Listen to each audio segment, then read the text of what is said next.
Bueno, ¿cuál es su nombre y en qué situación está en este momento? Bueno. Yo soy David Aranda, soy coronel del Ejército del Perú, allá en situación de retiro.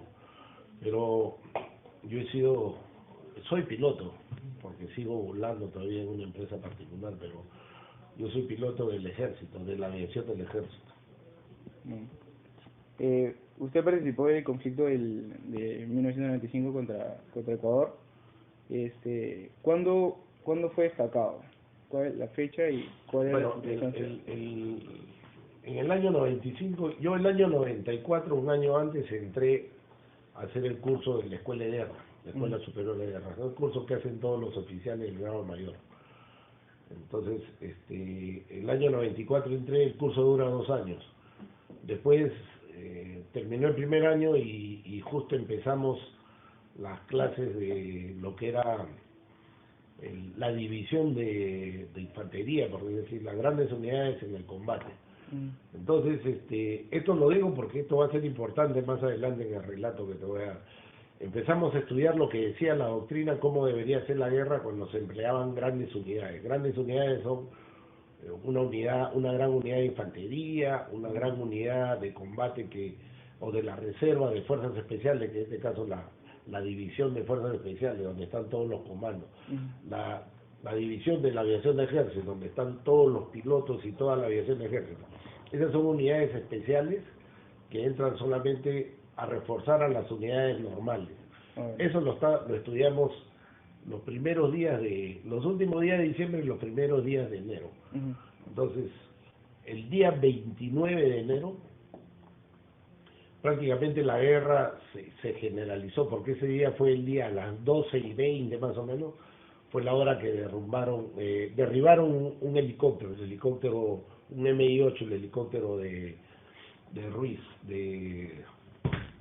bueno, el primer helicóptero del ejército y la primera aeronave que se derriban los ecuatorianos.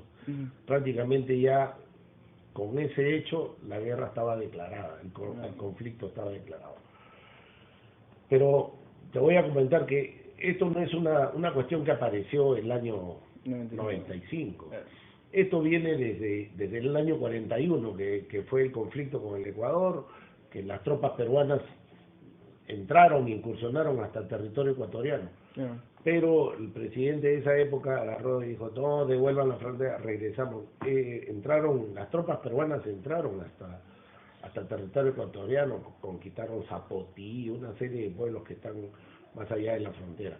Pero se devolvió ahí donde fallece Quiñones y hay varios héroes ya modernos, por decirlo así. Entonces, y bueno, las cosas quedaron desde ahí. Pero su disculpa, ¿no? Nosotros debemos querer, y ellos simplemente porque decían que querían ser país amazónico porque los ríos que bajan del Ecuador, como son el Santiago, el Morona, el Pastaza, el Tigre bueno, por el otro lado que ya es frontera con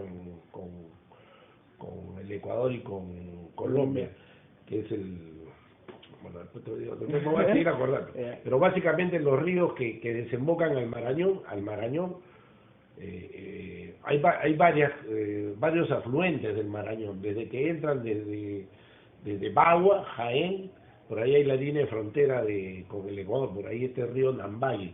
El río Nambaye es un río que baja y cae en Bagua, justo antes del pongo de Rentema. Y el Marañón comienza a crecer, llega hasta el pongo de Huaracayo. Ahí en el pongo de Huaracayo se juntan los ríos que son afluentes, que son el río Paquilla, el río el Cenepa, se juntan el Comainas, perdón, el río Comainas, que baja de la altura de P4, del el Cenepa que baja, se juntan en el pongo de Huaracayo y se vuelven afluentes también del Marañón. Y el Marañón sigue creciendo y sigue avanzando hacia la selva más profunda. Posteriormente el Marañón, con esas aguas que bajan también de los ríos ecuatorianos,